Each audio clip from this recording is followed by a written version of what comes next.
Welcome to the Living Medicine Podcast, where we talk about ethical medical use of psychedelic psychotherapy, teaching skills, examining the issues, and interviewing interesting people. Now let's start today's show. Hi, I am Dr. Sandy Newis, and I'm here with Dr. Signi Goldman, my business partner, and we are the Living Medicine Institute lead trainers and co-founders. And we're going to just do a brief kind of discussion about the use of ketamine for trauma. This is something that we regularly get asked about in our training programs. And there is a prevailing view in the field of one, it's not used for trauma, or two, it's used in this particular way for trauma. And one of the things that's really interesting about that I have found, Signi, as you know, in our collaboration is you and I do trauma work really differently. And yet I think we've influenced each other over the years to where maybe it's not as different anymore. Maybe it never even was, but we come from different frameworks and around what is effective, what works. And so we just want to kind of have a little bit of a discussion about, some of those different perspectives. We're going to move more into in future podcasts kind of about more kind of how-tos and what to do, but let's kind of just stay on that macro level for right this moment. Yeah, we get asked this a lot. And there's the question of our different backgrounds. You have a more somatic background. I have a more of a exposure therapy kind of background. I have a psychodynamic background. You also have the trauma and resilience background. So we have these different, things that our careers have brought us through leading up to this work. There's that. But then there's this question that comes up because we work in psychedelic world and we run training programs of how does one do trauma work on ketamine? This is a new variable. And the ketamine itself affects the way people process trauma. And so there's been these really, kind of funny, interesting conversations that we keep stumbling into over the years of I have my skill set for how to do trauma work, but on ketamine, people go in this direction or this happens. You say the same. And then our trainees are often like, what are you guys doing that's the same versus what are you guys doing that's different? And so we're going to, open up this particular podcast in a few minutes to questions from actual trainees who volunteered to come on and just kind of talk this through or hash this out. But I think maybe a nutshell version is we get a lot of questions about how much one can do exposure work, which by what I mean by exposure loosely for this conversation is people sitting with the trauma, people being present with flashbacks, or even intentional, prompted exposure work versus how much you work with creating resilience or resourcing people intentionally or increasing their ability to tolerate well-being, which is a thing I hear you say a lot. The phrase growing the good, I think you use a lot. I got that from Rick Hansen, Buddha's brain and all that. Yeah, we all got things from somewhere. Yeah. But it's interesting because our trainees will say, wow, both of you guys are full-time CAP providers and both of you guys work with trauma, which is true. Are you doing the same thing? So do we think we're doing the same thing? I think now we are doing much more of the same thing than we were in the beginning, which I find interesting. Is that something that kind of we taught each other? We influenced each other? Is that a natural progression of things? Well, this is where the conversation gets kind of funny is that we don't sit in each other's sessions. So you don't watch me and I don't watch you. I don't want to. Well, we have videos, we've seen each other's video sessions, but we're not really in each other's practices like flies on the wall. And so this really has to become a conversation well, what are we doing? This conversation comes up because we train people. So as you listeners can tell, we've had this conversation before and we're just kind of having it in a public forum because it's super interesting.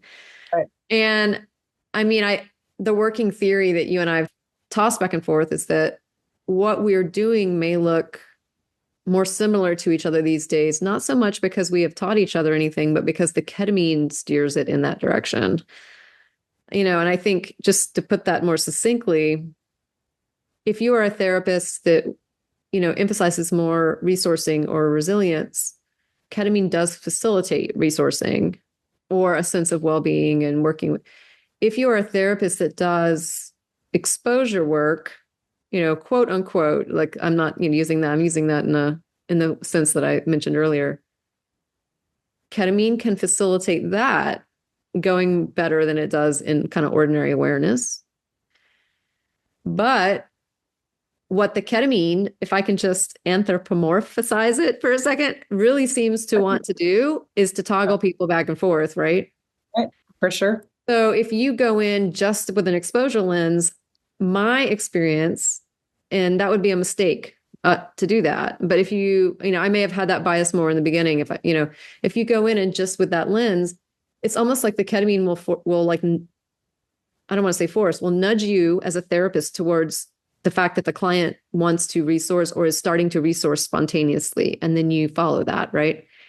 And I'm curious if you go in with just if your lens is more about resourcing and well-being, you and I have talked about, does the ketamine and the client on the ketamine almost instinctually toggle themselves towards what I would call exposure work?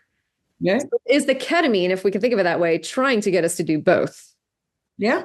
I mean, that's honestly what it feels like to me is that, and that, what we're doing is kind of following the threads. One thing that I find useful in my work is that I do educate about resourcing and the importance of growing the good prior to doing the work, because sometimes clients will be like, wait a minute, am I just like high and feeling good? I thought I was here to do, really hard things.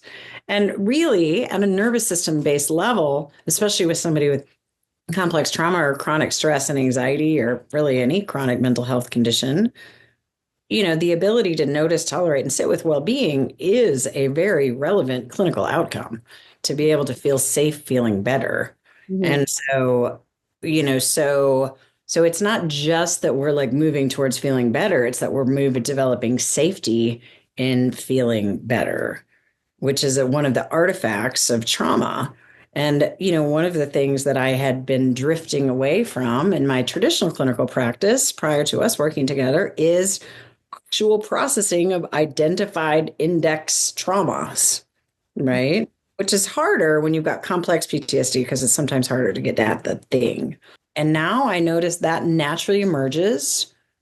And so this toggling that is really pendulation that really comes out of somatic experiencing happens naturally. So we can just work with it and it's just there.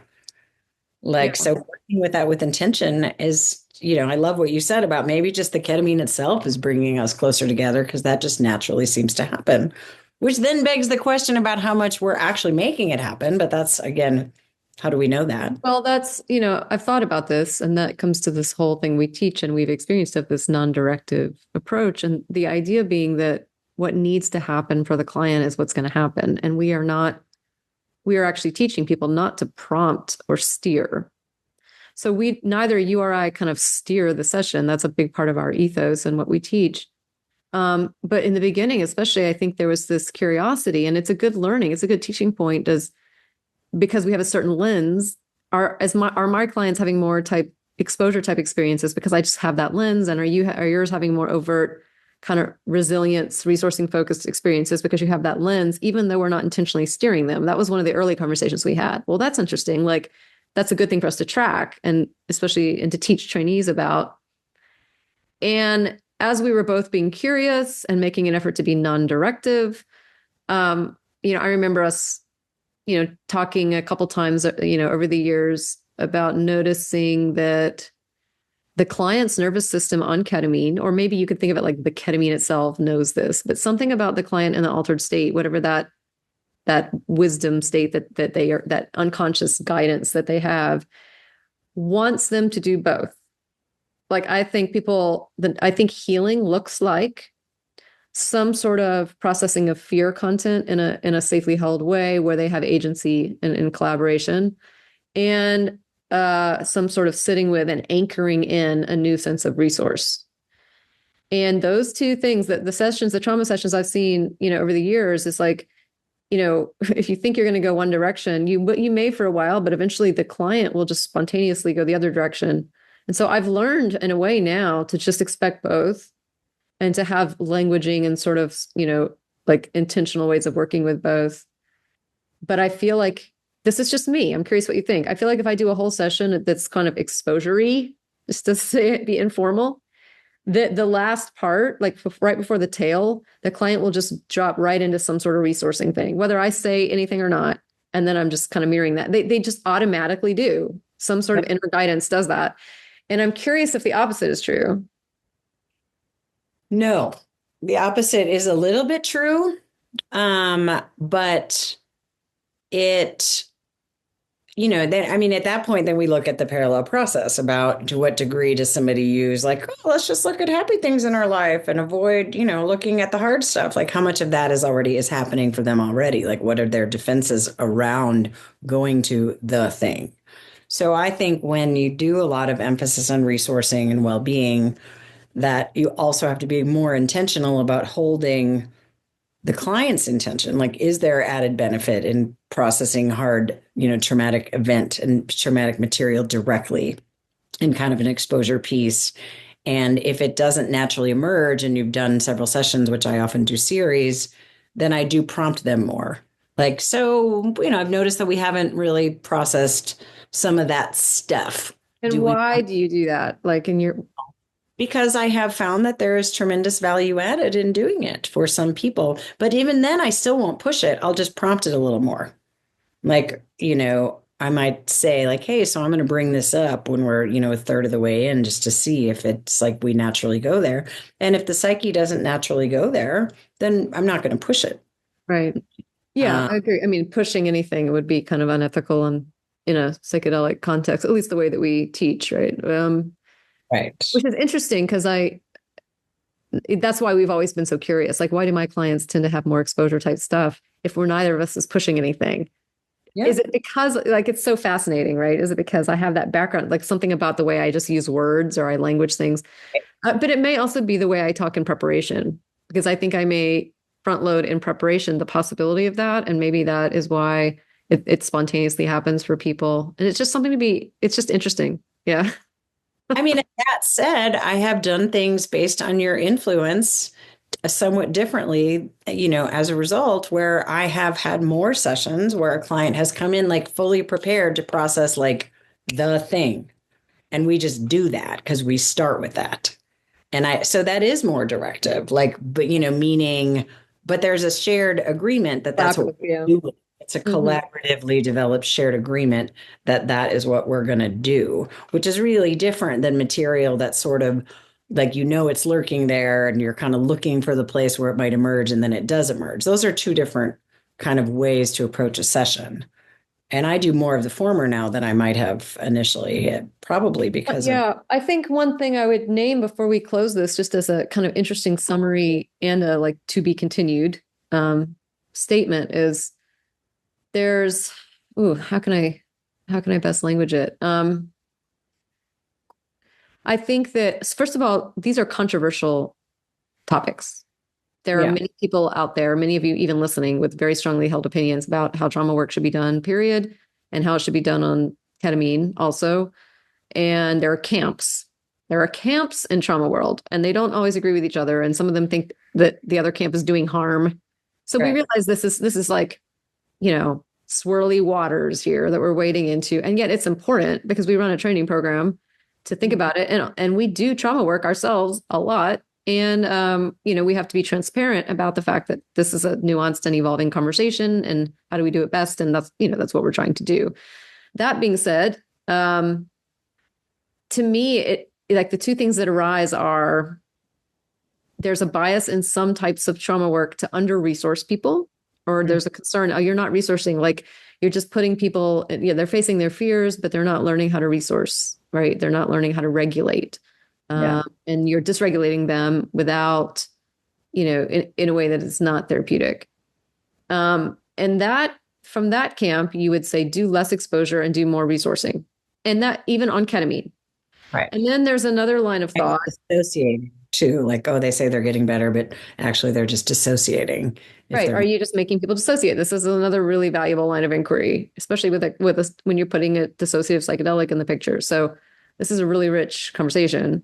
Yeah. And there are more than just two camps, but to oversimplify, I would say there is another camp that has maybe been more the world that I came up in, which is to what degree resourcing and regulating can just become avoidance, or where does that happen, right? And is that what people are already doing too much of, right, themselves? And are we just furthering that? And so it's this fascinating place where I think we're doing the right thing right now by just asking the questions and having this conversation openly with trainees who come from many different backgrounds themselves. And I think it's also waters that the whole field collectively needs to wade into talking about more. So we plan to have a lot more podcasts talking to trauma people and people doing trauma work, because it is, it's tricky territory, but it's beholden on us to go there. And I want to add one more piece that I just find a very deep emerging interest, which is, again, and I don't think that this is not the same as resourcing. This is like just a track that emerges in psychedelic work about deepening into well-being and kind of how that impacts the default mode network. Like, and can we be more intentional with that? And is that trauma work? Like, so to be continued. Yeah, to be continued. And we will have some trainees coming in, ask us some questions that, especially about this stuff. And let's just see how we field it together and make it like an ongoing conversation. It's good stuff. So Sandy and I are joined right now by some of our trainee community. We have Barry Bondurant, who's a licensed clinical mental health clinician from Asheville, North Carolina. We have Barbara Connold, who is a board-certified psychiatric mental health nurse practitioner. And she runs a psychiatry and ketamine treatment clinic in Greenville, North Carolina. And Amy Maima Nicholson, somatic psychotherapist and shamanic practitioner from Madison, Wisconsin. So we really appreciate you guys joining us. Initial thoughts or questions, and we'll just hash out anything you guys are curious about. So I do. So how would you manage a person with complex trauma who's not well resourced and becomes dysregulated and dissociate? You want to go with that one, or you want me to take it? Yeah, I mean, I personally really strongly believe with complex PTSD that we need to do a lot of education on the front end. So for me, preparation involves educating about what happens with complex trauma and what happens with the nervous system. It involves teaching somatic skills, helping people connect to their body, and also some basic mindfulness prompts. So connecting somebody as they move in, we practice it in preparation and do it in the chair as a starting point to help them connect different parts of their body to the actual chair. So when somebody in a session begins to dissociate or becomes dysregulated or gets lost and doesn't know where they are, and gets into a fear response, I'm first going to go to that.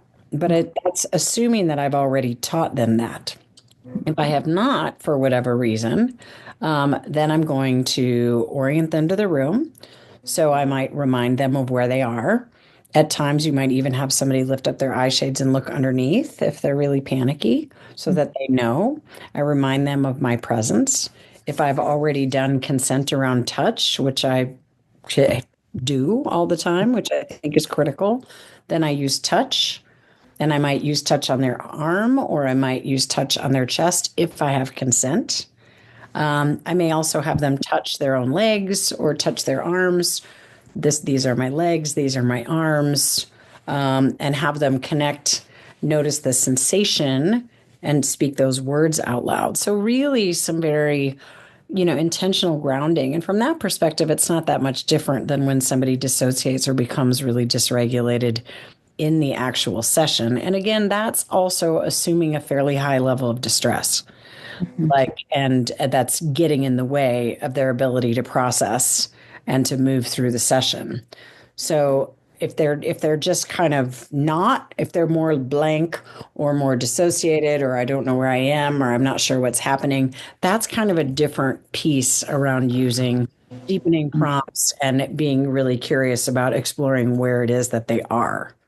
So, it's almost like which level of activation are we looking at? Kind of like the low zone, the shutdown, the lost, the disconnected, or is it more in a state of activation?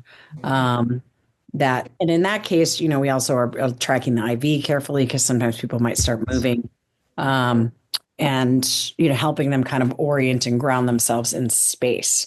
That's really, to me, that's really different than actually working with the state. That's helping somebody through that more acute piece. Mm-hmm. Thank you. Are there other curiosities you have about that? Like how to handle people who are dysregulated, or does that bring up any other questions?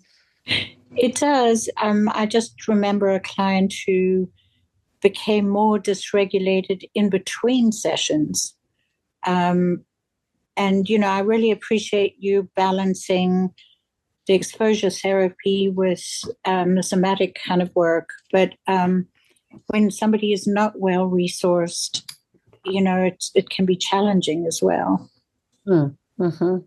Yeah, teaching somebody how to resource prior to going in, I think, is of critical importance. And resource can look like a lot of things. Yeah. Like going outside and sitting on your porch. It can look like sensing in, to a moment or something that makes you feel good. It can mean, petting your cat or your pet. It can mean, awareness of some self-care skills and the importance of doing it. A lot of times what I believe is that when people also expect what's going to happen, so helping somebody understand that sometimes things actually might get worse before they get better is often a really, really useful platform. And that's really, again, analogous to more traditional psychotherapy too. When you do trauma work and people go deeply into, some of the painful material that they've been guarding against or have been well defended by, sometimes people do become more dysregulated or they go into a dissociative state. And sometimes they have a hard couple of days, right? Or hard couple of weeks. Like sometimes the only way out is through. And so helping people really understand that this is not a linear process. In fact, when I do a lot of infusion series, and it's pretty predictable that around, between session 3 and 4, people are going to start to think they're getting worse. And so when people understand that that's a part of the process and you kind of front load it, you don't say this will happen, but you say this could happen. And that's actually might even be a good sign. So then people have a lot more faith in what you're doing. I appreciate that. Thank you. I definitely agree with talking about the possibility of this happening in preparation. And then there's this obvious maybe piece about knowing your client. I feel like usually the people that I've had that have become the most dysregulated are the ones I suspected would, because of what I know about their psychopathology or their particular trauma patterns. And one way that you can preempt that just as a technique ahead of time, it's not always, fail proof, like it doesn't always work. But if I suspect someone is going to become more dysregulated because they have a certain fragility or something shows up in their symptoms that make me, that I see a pattern there.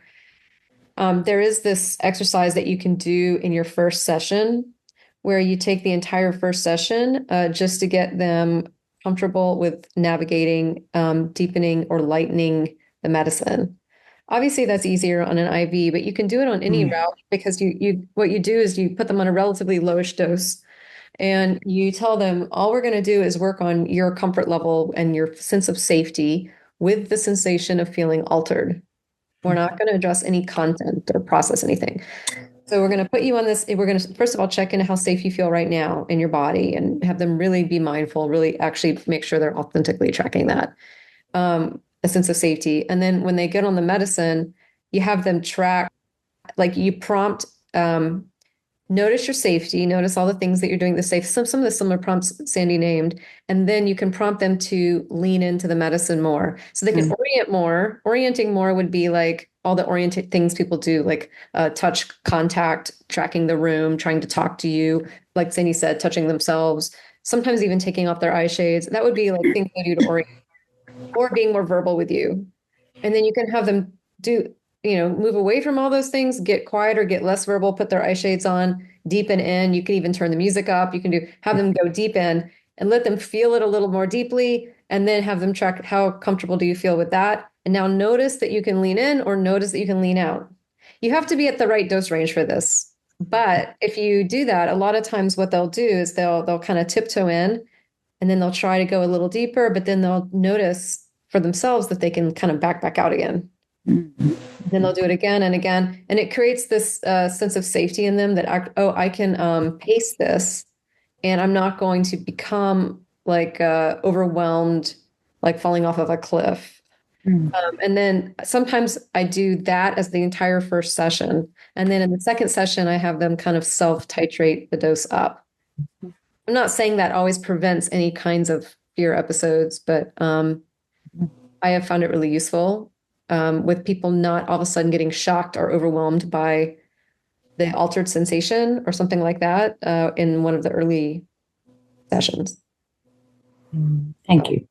So Maima, you asked kind of a follow-up. Do you want to speak to that? Sure. This is Amy from Madison, Wisconsin. So I guess I'm just curious in terms of what Barbara was saying. She noticed the dysregulation in between. And so my question is, would that be a good time to just do more integration then before doing a second dose? Like with someone who we might predict to kind of unravel, how much more preparation and how much more integration might we do? Like, could we just slow it down and really titrate it, and take several sessions to prepare, several sessions to integrate in between, or is it sometimes better to go right into the medicine? I'm going to go first on this one and then see what Sandy thinks, because it's kind of interesting. It's a little bit how you frame whether getting dysregulated is a problem or not. Sure. We think so obviously we don't want to cause distress, and we certainly don't want to re-traumatize, and we don't, that all that goes without saying. So some clients are more willing to have those experiences than others, I've noticed. Like for some clients, we say, okay, this might be part of it, and they have a willingness, and others don't have a willingness. So there's almost like a willingness variable. And the thing you said about, can you just take more preparation time and all that is a answer. I think that's what a lot of people do. They slow down, they take more preparation time and more integration time before the next session, especially if the person's fear is of the medicine. And I guess I want to hear what Sandy actually does in that kind of a context, but I often am having a conversation with the client about their willingness to do it again, if knowing that might be the experience. And then we are doing realistically, we're usually lowering the dose. And then I'm tracking along with them, watching to see if the experience comes back like in a collaborative way, if that makes sense. And then we have had a conversation that if that happens, we may need to stay with it, or are they willing to stay with it if I'm going along with them? So that way of framing it is you're not really trying to avoid the dysregulated experience that much. But there are matters of degrees here. I mean, are you talking about complete panic or something like that? That would be totally different. Mm-hmm. Or are you talking about they're very afraid of what they're experiencing? Yeah, I would say those two things would be different. Yeah.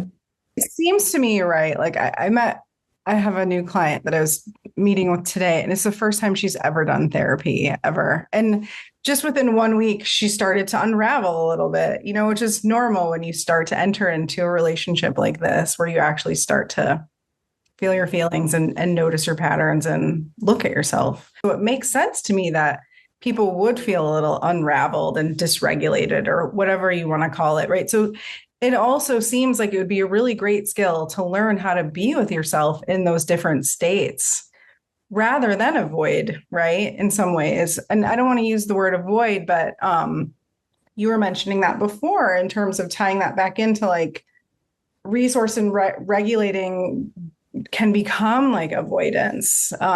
So I know it's a little off topic, but kind of ties into what you were talking about before. And I just think it's really interesting because I think building capacities.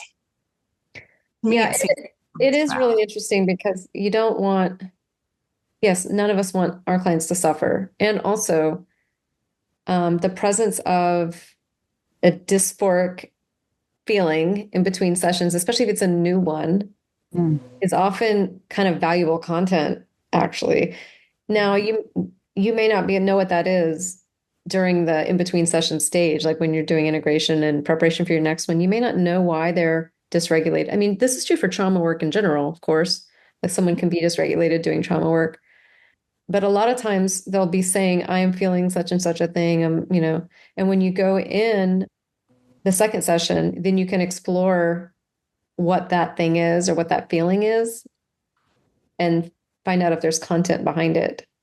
And I can go into more detail if you want. But so I don't necessarily see it as a problem. I have compassion for the client's situation and I don't want it to keep lasting. But I guess I'm just repeating what you're saying is that maybe it's often part of the process of trauma work, period.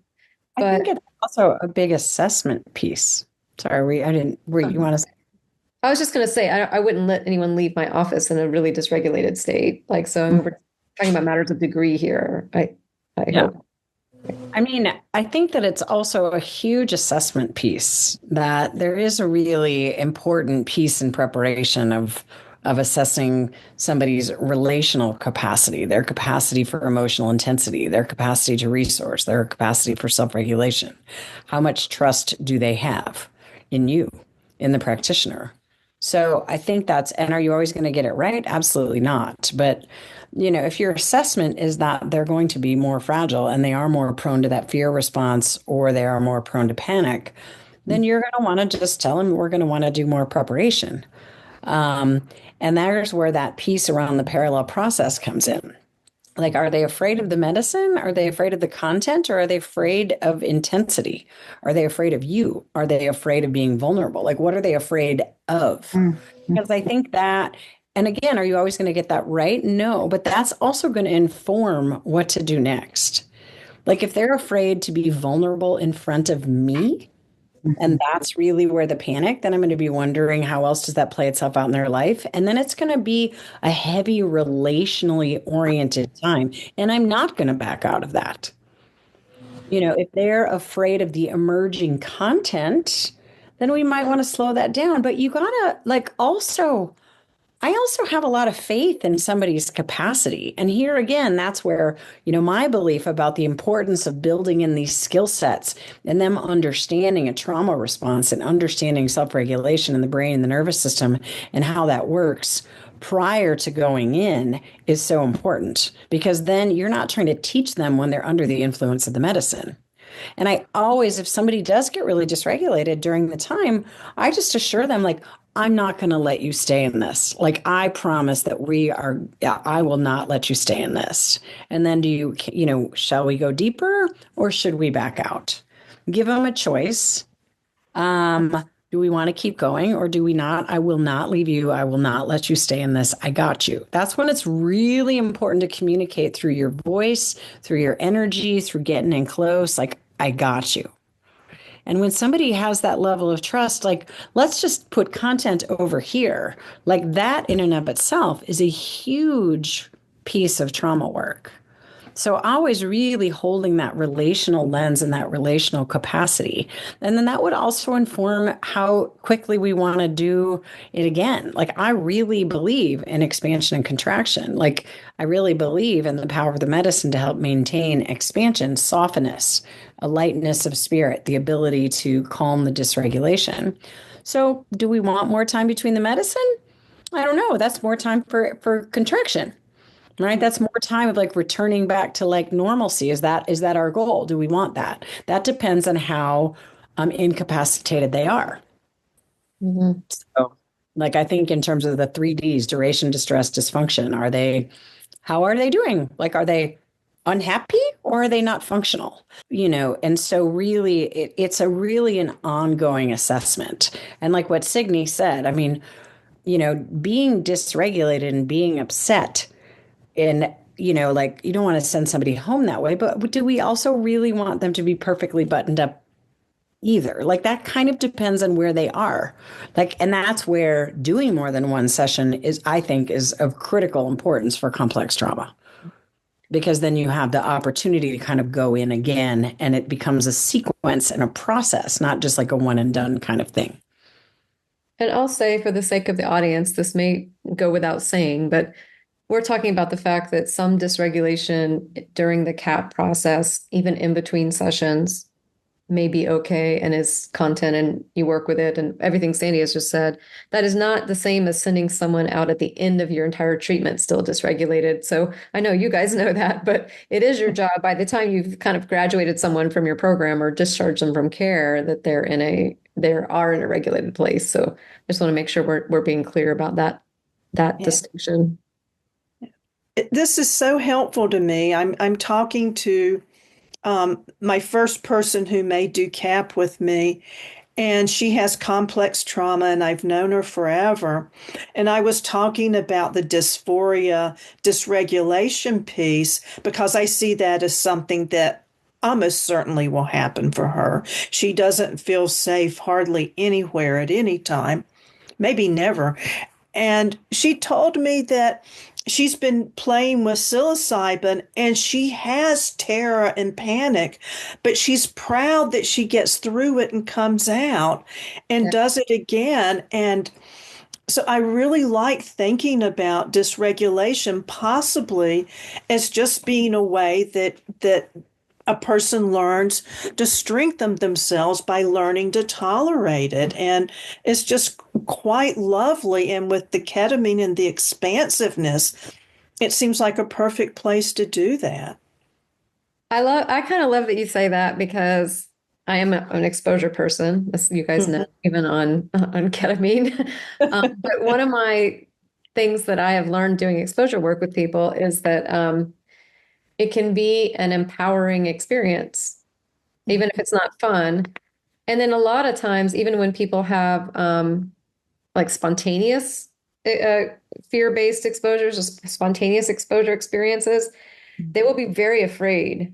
Like I've even had called Maydad in and be like, okay, this person, like we're doing all the things we're doing acutely that you guys asked about, like reassurance, all the, and I will think afterwards, like, oh man, that's rough. This person's never going to come back. And it's surprising how almost always they'll say afterwards that they're so glad it happened, that they feel stronger in some way. And they almost got, because some part of them believed that they could not do it and they could never do it, even unconsciously. And now they feel a shift around that. And so, just putting that out there, I've seen that quite a bit. Well, and another kind of, sort of, I think it comes out of some of the somatic schools of thought, but is also look for the helper. But more than that, I would say, like, look for do you watch very carefully when you have like a going into the content and, kind of a, reliving of that or whatever we're going to call that, like the exposure piece on that. Watch for the moment when they started to free themselves, because that will almost always happen. And that might even be just a cognitive shift. For example, I was working with somebody who was experiencing abuse in the family, and there was a moment in which they started locking their door. And so I noticed that, and I was like, so you started locking your door. And that became a big integration piece. So be tracking, like, when did it shift? When did the story shift? When did they know they were safe? And that's a very kind of somatic tool, and that's a good, like, if somebody's really just like looping on the content, we can start to watch for that. And I don't mean necessarily interrupt, but watch for that, because out of that comes the work in integration that can emerge and often does around restoring it. Like, I fought my way through this. I survived. I am a survivor. I was saved.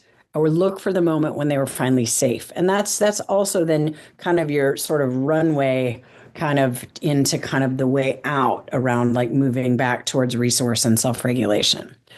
And that happens a lot. And when you can, I think you can lodge that restoring even more deeply into the psyche with altered state work. There's a piece I want to throw in, which is this idea of tethering, which I don't know that we've formally taught you, but we have referenced it. And tethering is the awareness that the client has while they're altered, that you are present. So this is one of the big differences between, like, recreational use of psychedelics and therapeutic use, is that no matter what they go through, they know that they have a companion who is checking in with them, and therefore they are not alone. And I use the word tether because people often feel like they're floating out or floating away or leaving, and their relationship with you is like a rope back to ordinary reality. Like they know they have this rope back into the room in the office where the chair is, where their body is, where they're going to come back, even if they're floating somewhere very far from that.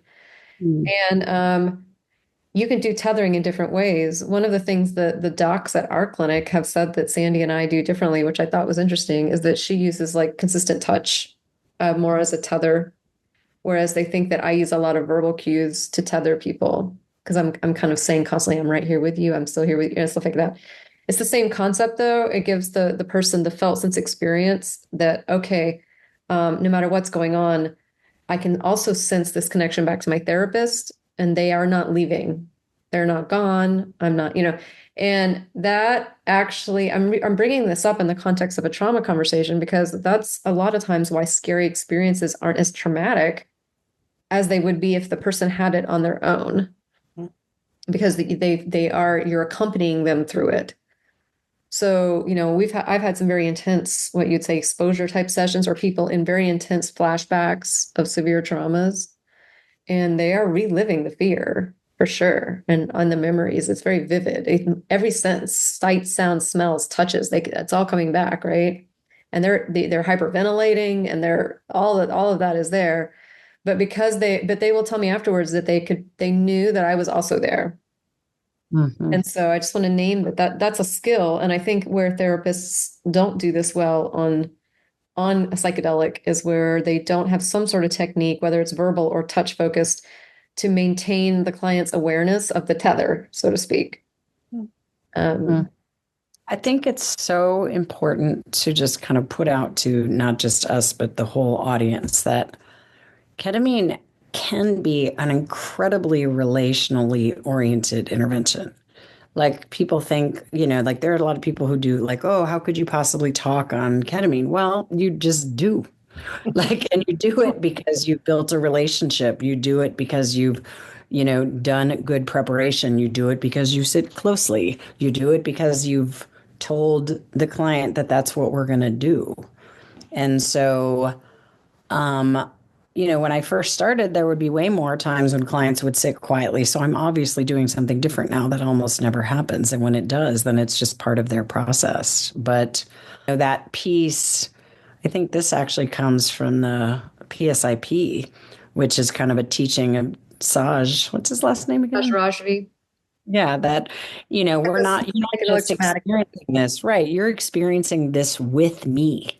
Mm-hmm. That's also very much interpersonally oriented psychodynamic psychotherapy, is that you're experiencing this, but what's different is you're not alone. So really being in there with them and then utilizing that and then bringing that up in integration. What was it like for you to have me there?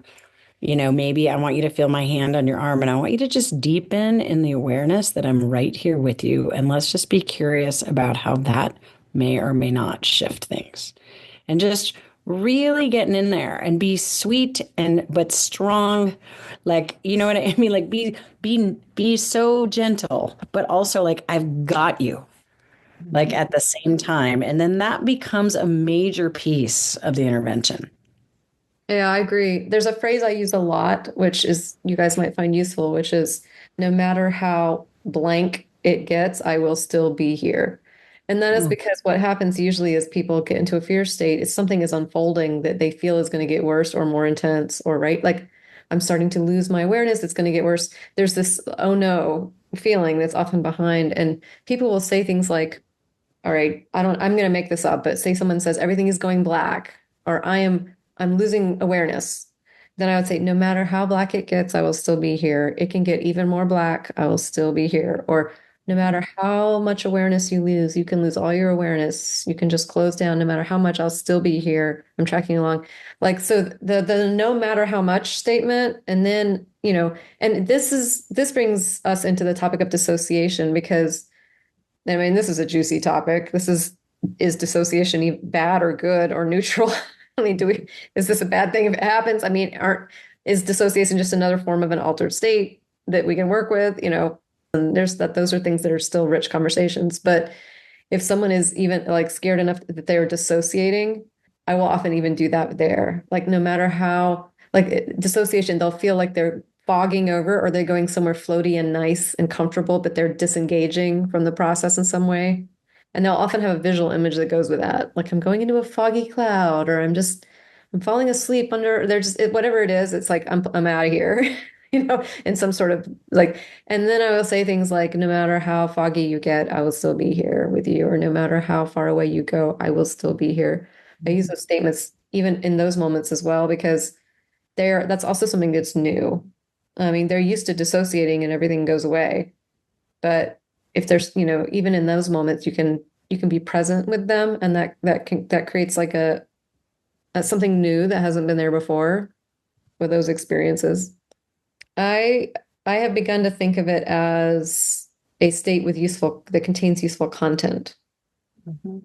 So if someone is dissociating, you can experiment with saying, no matter how dissociated you get, I'll still be there. I mean, they probably won't use that word. They'll use some other word, like I'm zoning out or something. No matter how zoned out you get, I'll still be there.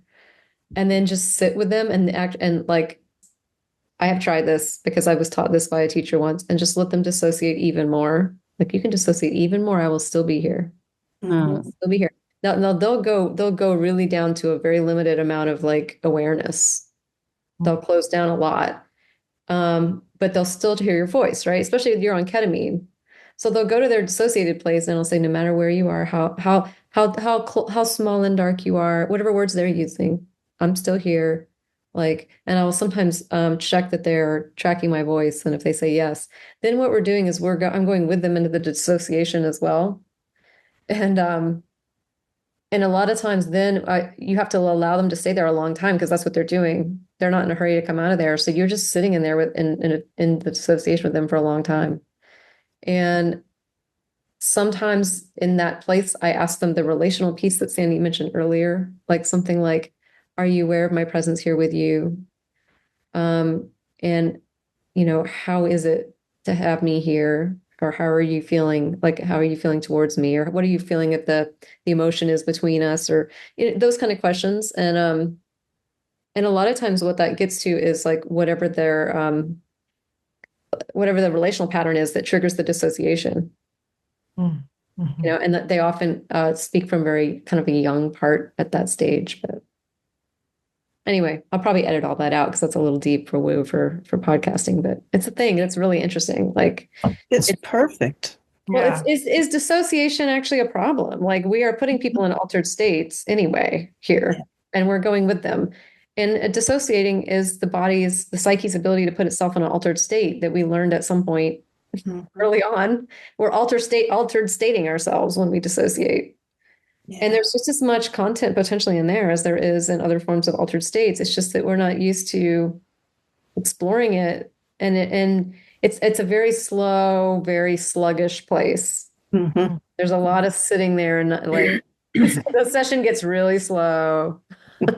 But it's almost like you're aligning with their ability to do that so that they stay in dialogue with you.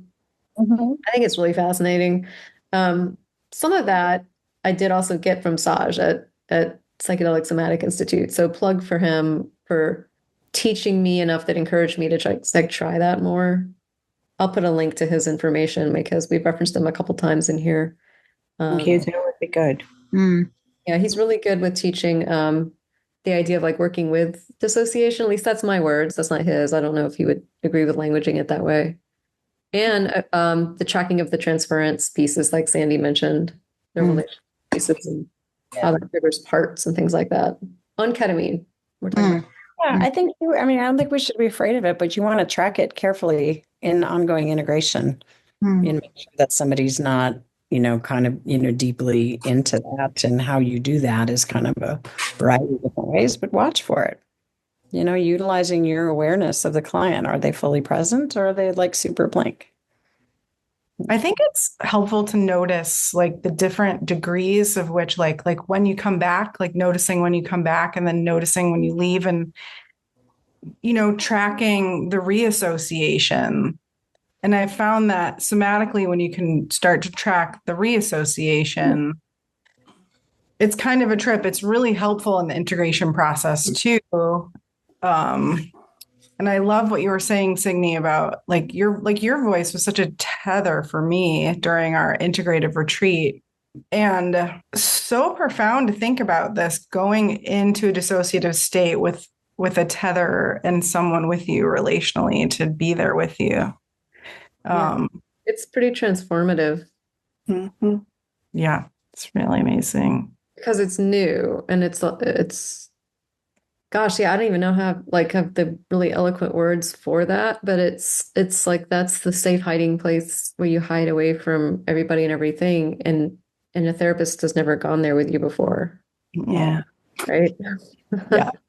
And that may not be fully conscious that there is, but it's like it's a felt sense. They have a felt sense of that. Yeah. I think I'm sure the audience and listeners have lots of thoughts or lots of, I can see this being contentious in some ways, but it's how do we think of what dissociation is? And yes, obviously you don't want people to live with maladaptive dissociation as part of their outcome. But, to have somebody there with you for the first time, the thing about ketamine that's been so lovely to discover is how relational it can be and how interpersonal and how healing of different kinds of relational wounds that it can be. And to have somebody when you freak out and disappear that's right there with you and in your expansive state, it sounds like it could be amazingly healing to do that and normalizing. I don't have to be ashamed. I've got somebody with me. And when I come out, they're still there. And it just sounds beautiful. Yeah, a lot of times there's not a lot of words to it. Mm-hmm. Very somatic and, quiet. Yeah, that's an interesting subject. I don't want to take up all you guys' time on that, but it's just since dissociation is such a thing. Mm-hmm. Yeah, it is a kind of avoidance for sure of content, but I think there's content in the avoidance. But it's something I'm curious about too. I think it's really important to say, processing content is only one part of trauma work. There's the processing of the content, there's the relational component, because that's, what people kind of struggle with in response to trauma is often relationship. It's often the ability to shift state, to have your nervous system be flexible in the face of different demands in the environment. So, tracking differences in relationship, working on a relational component, tracking differences in state during session and then after session. That, helping kind of clients themselves move away from the idea that it's all about processing content. There's a place and a time for processing content, but that digging for the aha moment, that digging for like the thing that's going to free us, like sometimes that does happen. But other times trauma work happens in a much wider range of ways. And so, just kind of putting that out there that there's a lot of different ways to work with trauma, particularly using ketamine. So, yeah, that's that state shift. And sometimes they never have a story at all. Like they'll say, "I feel better." I have no idea why. I mean, because you just bypassed their whole storytelling, cognitive, part of them, and you worked with other layers of their nervous system. That's really interesting to hear because sometimes with my clients, I kind of feel that, that's an important part of it. But I've also had clients who do just seem to get better without the narrative telling of the story or even it coming to a sort of a conscious surface level. But they've been processing it unconsciously. So thank you for putting words to that. Yeah. I think sometimes what happens is even if we're not doing overt parts work, that younger or wounded parts that are kind of exiled parts, to use IFS language, are getting some healing through the interaction with the therapist. I do think that the interaction is relevant.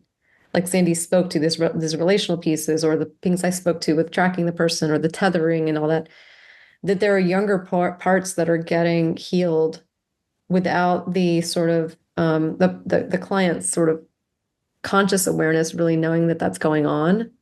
And so their symptoms just shift, right? Like they'll just be less vigilant or less. And I think this is separate from the pharmaceutical effect of ketamine, because we know that ketamine has antidepressant, anti-anxiety effects for sure. And I'm aware of that those happen in clients. But this is more of like a structural personality thing, right? They almost like parts of them are, but they don't know what that is. That's my suspicion of what's going on. But just as like what you're mentioning, Barbara, they don't know that that's what happened, and neither do I know for sure, because we weren't actually working with that part overtly. Yeah. That part accessed some sort of healing, like maybe the fact that Sandy had her hand there the whole time and said the right things at that moment, that part could release some sort of vigilance, and we never even got to know the part. Yeah. So the last thing is and if you guys have questions about this or don't, that's okay. But I think one of the bigger themes that comes up a lot that we get asked is this dialectic. I don't know, this back and forth between is resourcing avoidance, and on the other side is exposure re-traumatizing. So I think we addressed that in what Sandy and I spoke to at the beginning, but do you guys have clarity questions on that or thoughts on that? Or does it make sense to you that there's this sort of middle ground? And what does that look like? It seems like it might be something, working with the person. Like, yeah, it can be re-traumatizing, it can be liberating, it can be avoidance, it can be learning to be safe. I mean, it seems like it's maybe not a clear, simple answer, but that with each person you navigate it. Yes. I do think that. And I think where it becomes like where we get asked it more is a strategy thing. Like yes. I mean, maybe the answer is just track for both those possibilities and don't assume. Maybe that is the answer. Don't assume that that exposure will re-traumatize them. And then don't assume that if they're leaning heavily into resourcing that they're just avoiding. Well, I like what we've talked. I'm sorry. I like what we've talked about before in terms of like titration and choice points, right? And so I feel like when we're titrating the trauma, we're helping our clients learn how to titrate their own experience with choice points. They can still learn to be with those different states, but they have more choice in terms of how to approach it. And I think that strategy is really important to just remember that we have that. It doesn't have to go from like 0 to 100, like there's always choice points available, right? And you're referring there to something we teach in the training program about. Yes. Choice points. We learned that from LMI. Titration is something taken from somatic experiencing, but people use that. There's also the piece about, what is the client's intention? Are they there to process content? Like, is that the intention that they want to process what happened to them when they were a child, or, the accident, or, the fire, or whatever it is that happened? And if you've done several sessions in a series and the person hasn't gone there yet, then that becomes, a question about integration. And that might something like, so I'm aware of the fact that, you wanted to work on these specific issues. It seems like there's lots of things that have been coming up around that. And we've been working with a lot of recalibrating the nervous system and being able to resource and to be able to regulate and, to be able to tolerate the emotion and to grow the good. And I'm wondering, do you want to really go there? Is now the time?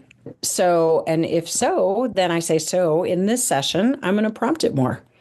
I might even ask you, are you prepared to go into that? I might say, so we were going to work with this session by going into X, Y, and Z. And so I might even start that before before the medicine really starts to kick in. So you're really just like doing it the whole time.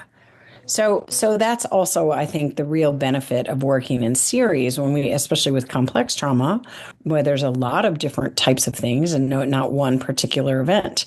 So you're building the relationship, you're building the capacity, you're working with, some of the different frameworks and watching to see if it naturally emerges. And if it doesn't, then you ask permission and then you move into doing that. And even then, if somebody's like, yeah, they want to do it, but then they don't really go there, like, that remains an open question. Is it my responsibility in that moment to kind of move us towards that? I've never really had that happen. I've sort of had that happen, where we were kind of like doing all of this work around it. That was also really important for the person. And so, Bessel van der Kolk has repeatedly said that you can do really good trauma work without ever telling the story. So I think there's a time and a place. It's just doing that dance. Because it's not really non-directive, like at least I don't believe it to be. That's kind of common in the psychedelic literature. It's more collaborative co-creation, really. That's a good way of putting it. Yeah. Can I just say one thing? Yeah. All right. I used to be one of those people that thought exposure was re-traumatization, and so I avoided it. And now I think that was probably good because I didn't have the skills and the wisdom. And I think that exposure is traumatizing if you aren't skillful. That it's a very delicate thing. And I think that with ketamine and being expansive, and if you're skillful, then it's a beautiful way to do that. And it can be very healing. But that's just my own personal take on it. And I'm very glad I didn't do exposure, 15 years ago, because I think I would have hurt people. Well, that's a good cue for our closing statement, because maybe our closing statement can be, don't shy away from exposure work on ketamine, but make sure that you are skilled at it and that you are also balancing it by tracking resourcing. Yeah. Under-resourcing. And then don't worry about over-resourcing people into avoidance as long as you're tracking that, right? And you're not basically, so it's almost like maybe that is the answer, is just pay attention to both those supposed polarities and then continue to be curious about this thing that Sandy and I are curious about, which is, is the ketamine sort of facilitating that even happening automatically anyway? What I'm beginning to suspect, whether no matter which way the therapist wants to go. And so allow for that, because that's the client's inner wisdom, or that's their nervous system's actual deep knowledge about how to self-heal. Yeah. What I suspect is that on some very primal nervous system level, the healing instinct or wisdom of the body is to kind of self-pendulate, right? And so they kind of do that anyway. Yeah. And so don't go in with too much of an agenda, like we always say, and be open to it. So thank you guys for having this conversation. So much. Evening. That was great. This was wonderful. Thank you. Many more questions. But we'll see you guys at the next class. Thank you. All right. Sounds good. Thank you. Bye. Thank you so much. Bye, everybody. Thank you. Bye. Bye. Thanks for listening to Living Medicine. We'll see you again next time. Be sure to click subscribe to get future episodes.